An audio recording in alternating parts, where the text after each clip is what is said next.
Welcome back to the Marvel Movie Minute, a daily podcast which we disassemble a film from the Marvel Cinematic Universe into 1-minute segments and then examine it in obsessive and occasionally hilarious detail. I'm Kyle Olson from the Swashbuckling Ladies Debate Society podcast. Hey, and I'm Rob Cabasco and Kyle. Yes, sir. You know, you think of all the things as the humanity has tried to explore, not just our world, but even the universe. You could think of spaceships, you could think of our technology, you could think of all these different things that have helped us to do that. I'm going to propose one of the most important things, pressure suits. Oh, okay. So pressure suits, high altitude pilots, space suits, obviously for astronauts, atmospheric diving suits going into the deeps, recesses of the earth. And the abyss. In the abyss, correct. And if you're listening to this, future people, in the year 2020, hello. Positive pressure personnel suits that are used to prevent or to contain highly contagious diseases of different kinds. I had to think of how I was going to put that all together. Yeah. So, listen, everybody. The suits protecting the human body from a variety of different atmospheric and environmental things is important. And a lot of them deal with pressure. So whether the pressure is too high or too low. There are full pressure suits, like a space suit. And then there's partial pressure that basically just assists in breathing. Maybe they just sort of protect a certain part. Maybe it's just the breathing system of a human body. The first full pressure suit, I did not know this, designed by a Russian engineer, Cian Downs, in Leningrad in 1931. So we've not even 100 years of pressure suits. And right now, the National Aeronautics and Space Administration in the U.S. is working on the next generation of these suits, currently called the Exploration Extravehicular Mobility Unit, or XEMU for short. They will be part of the new Artemis program. Yes, Artemis as in the sister of Apollo, which is our plan to populate the moon. Oh, all right. We'll see how that goes. Yeah, sounds like we're shooting for the moon here in minute 37 of Iron Man 2 from 2010, directed Mr. Jon Favreau.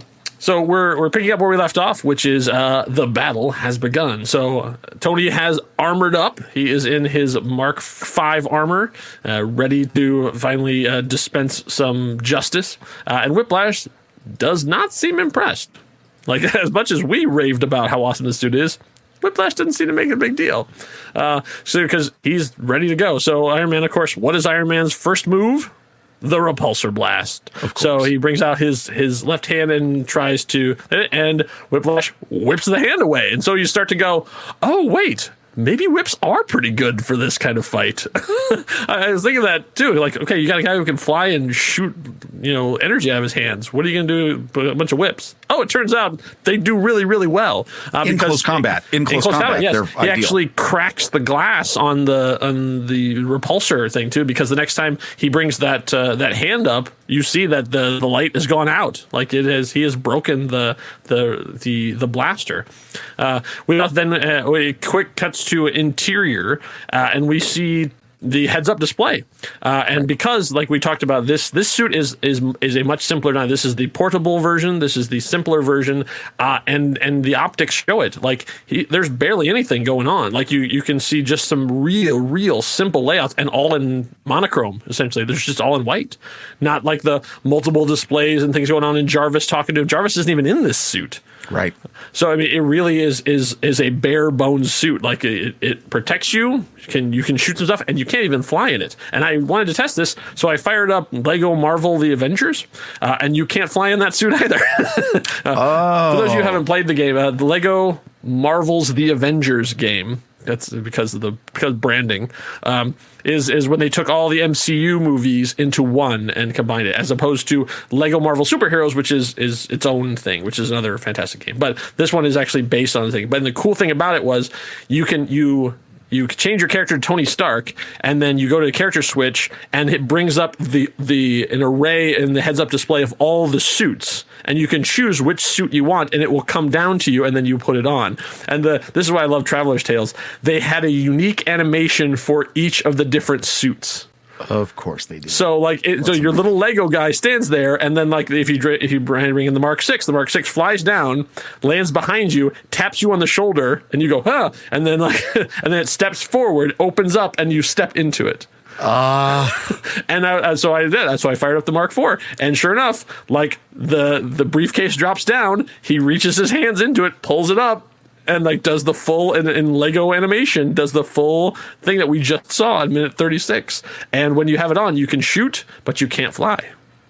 Okay, can we just say kudos to every Lego developer, game developer, because the amount of detail that they shove into those games, that's along the lines of like Dimensions. For those of you who ever played this game, Dimensions had a whole segment on based on Doctor Who.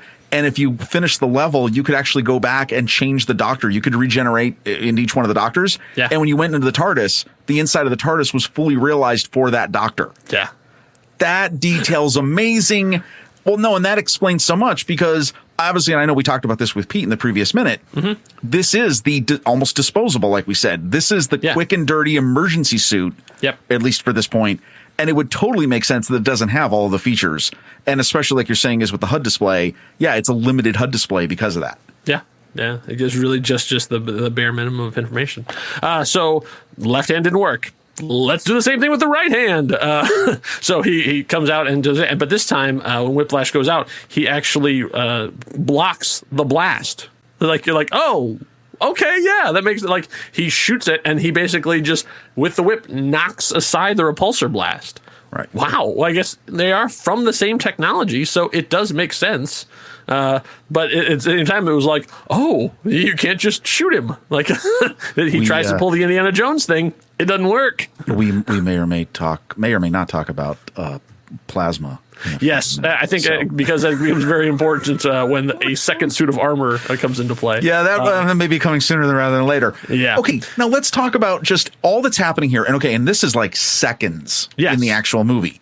Right. But if you break it down, and I would encourage anyone if you can, the amount of detail that the animators packed into these moments is absolutely amazing. When Tony gets that first hit by that first whip, you can see the damage, the strike that goes across, right below the arc reactor on his chest. You can see all that damage. You can see the damage to the left arm. But the part that is just absolutely brilliant, and it wasn't, like you said, with the HUD, and we'll talk more about the HUD here in the rest of this minute, you can see, stop and look at the HUD. It's showing you where the damage is on the suit. It's flashing damage to him right on it. Yeah. But then when he goes up to lift his hands, and you see that left one is disabled, not only is it disabled, it took off the armor off of 3.5 of the fingers, and you see his driving glove under the suit. Oh, wow, I didn't even see that. That's cool. Blue. It's the blue color of his... Okay! Yeah, it's actually stripping the armor off him. That's impressive. Oh, my God. I mean, when you notice that, and I'll tell you this, I've seen this movie a ton of times. Yeah. I've never noticed the blue glove finger sticking out until this, because, again, it happens in a fraction of a second. You don't even notice it.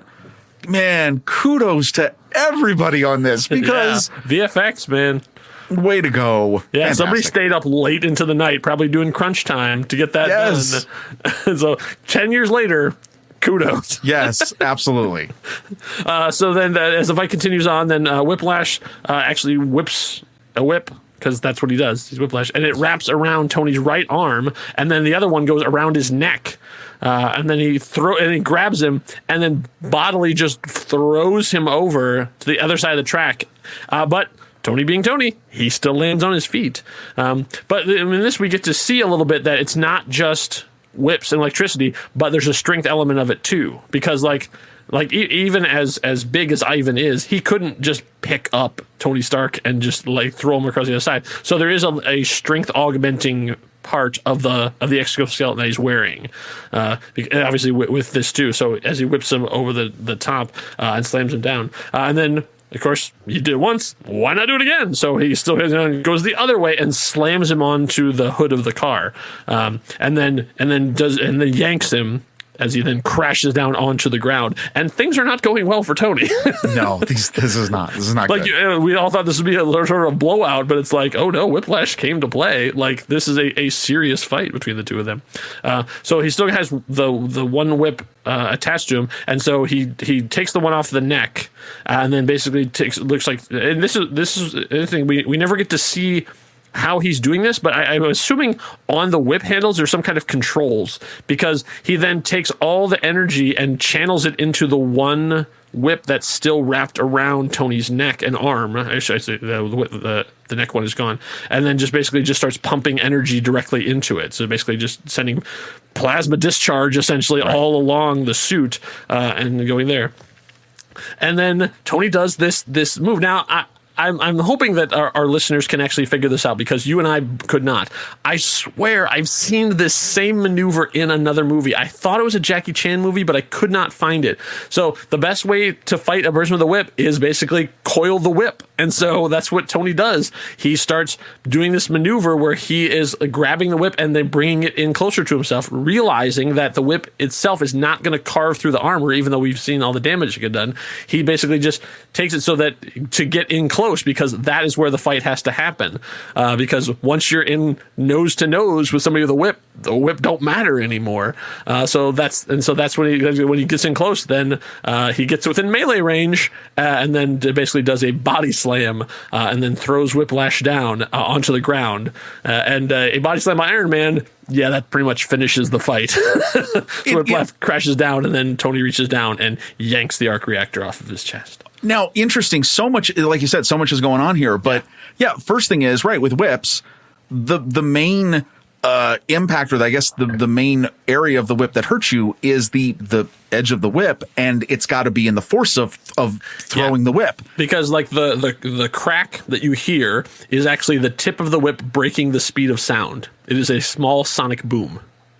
Oh, I didn't know that. Yeah, and I learned that from Grant Morrison because at one point he has Catwoman fighting Prometheus, and he things like that. That was he likes to throw in these little nuggets of information into there. So thank you, Grant Morrison. Thank you, JLA. So in this, so I guess what you kind of get from this is that the damage that this whip, this plasma infused whip, for lack of a better thing, is called, or what it does is, it's a combination of the plasma and the actual impact. So it's both force and energy that is creating a lot of this destruction. Mm-hmm. And this is noted because as Iron Man, when he comes off the car, he gets out kind of like almost into that hero pose. He impacts the ground with the one fist down on the ground. Mm-hmm. And so much detail. You see parts of his driving suit on the arm that's, on the ground in a fist, but he's got the whip wrapped around his neck. That's not what's hurting him, even though the plasma's going, because doesn't have the impact of it. So you don't have the force plus the energy. Yeah. Now, the reason why I brought up pressure suits is, this is interesting when you look at the HUD's display. As this is all happening, his HUD display starts to say two different things: damage and pressure breach. Oh. And I thought that was sealed in the suit. Well, now this is interesting, right? We've already seen he's lost a couple fingers, the covering of the fingers. He's lost a couple areas on the arm. Yep. But this implies on his midsection. On his midsection. Yeah. But this implies that there is some sort of pressurization within the suit, even this suit.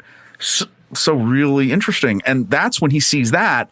That's when he realizes, hey, I got to end this. Exactly right. I mean, that's the moment where he's like, okay, I got to get smart. Yeah. And not just, okay, I'm matched now with some equal technology in certain ways. What am I going to do this? And that's when he does which I do want to agree with you. I've seen this in a movie. Someone's going to have to help us out on any of the places that people talk to us. Yes. There's got to be a way we've seen this in a movie. And you're probably right. It's probably some Jackie Chan movie. I think it was, but where he wrapped himself around in a whip. Yeah. Yeah, I'm hoping that the audience will go, oh, like, the guys, that was from Project A2, and we're like, oh, of course it was, thank you. And then we'll appreciate that. We'll give you a shout out on the show. So just a couple other things about the moments of all this, and again, this happens just in seconds, but it does still crack me up. The entire crowd is assembled, taking pictures, watching of all this happening. I do love 10 feet away. Oh, 10 feet away. Safely protected by within a chain link shrapnel fence. range. Chain link fence. I mean, there's chain link. Yeah, that's true. What am I thinking? It's just a plasma whip. Yeah, because look what did to the Rolls Royce. Right. And I love that we're getting, depending on the shot, we're getting a little bit of a view of Happy and Pepper just sitting there shocked, watching this all unfold. It's really great. It's just greatly rendered. The whole thing looks good. Yeah. And then, of course, when we get the shot, when he does the big over the head alley-oop of Ivan, we do get a full body shot of the Mark I. And let's just say, yes, this is the Mark I. I know I've joked about it in the previous minute. Mark III. It's not. It's the Mark I of his Whiplash construct or whatever you want to call it. Yeah. There is no abdomen protection. No, we've there's no leg protection. It's very clear when you see him all splayed out on the ground. So Tony has yanked the arc reactor out of his chest and is holding it in his hand, just sort of like pulling the beating heart out of it. Like there's a little bit of Mortal Kombat in this fight. Oh yeah, there's a little bit of get over here. And, Scorpion. We should have had the Scorpion. Yeah, right. You can drop it in. So then he pulls out the beating heart essentially and is holding it in his hand. And then you see as Ivan is you see it at power down. So like basically there's no battery or anything. So it's not containing the power. The whips immediately discharge and are basically back down to just steel cables essentially. Right. And then he gets swarmed by the CRS. So the CRS is the Compagnies Republicanas de Sécurité. Sorry for those who speak French. I don't.